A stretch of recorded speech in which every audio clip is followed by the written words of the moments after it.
we get started on a painting, just going to show you a couple little steps here. First of all, I'm going to be painting. This is something that I did working on it's called the Bird of Paradise. I've never painted something like this before, but what I did is I ran off the color version and also a black and white version here, so I can kind of see what's light and what's dark, so when I start doing my underpainting. Now, I plan on doing this as a really bright flower, so to bring that brightness out, I'm going to paint the background really dark and then put a lot of white highlights underneath this. So I'll start with my underpainting. But before I start, I always like to have some visual references, not only the photo I'm working from, but this is another artist version. And here's a photograph of what one actually looks like. Because this is not native to where we live, so I don't see these really. I've never seen one actually in real life. So I'm going to base it off a photograph and what artists done, and this is the version that I'm going to be doing. So I'm going to be starting on my underpainting, painting the background first in this case,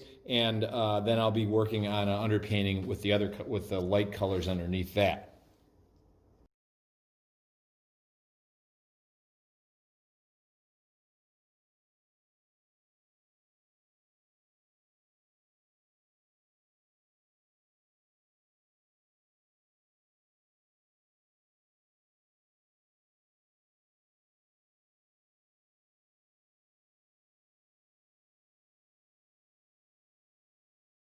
Now I'm going to do the highlights here. If you look at this picture, some really bright colors. There's bright orange, yellow tips, very bright areas. You can see it on this black and white as well.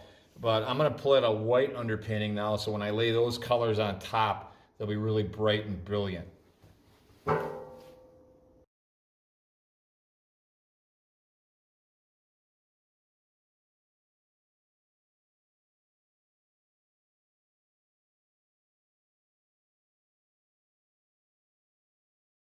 I'm going to start laying colors over here, so you can see I'm going to have a palette with a lot more color on it now.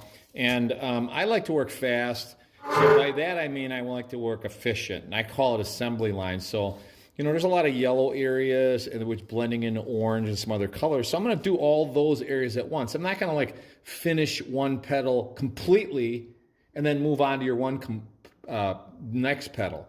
So instead, I'm going to work on all things that are similar at the same time, and then I'll eventually build it more and more. So all things similar until I kind of lay all the colors down. Then I haven't decided if I'm going to go over this with oils, because I really like the creaminess and the smoothness and the blending possibilities with oils. But I love acrylic because you can do a base very quickly and lay down the colors that you want. So I'm going to do that next.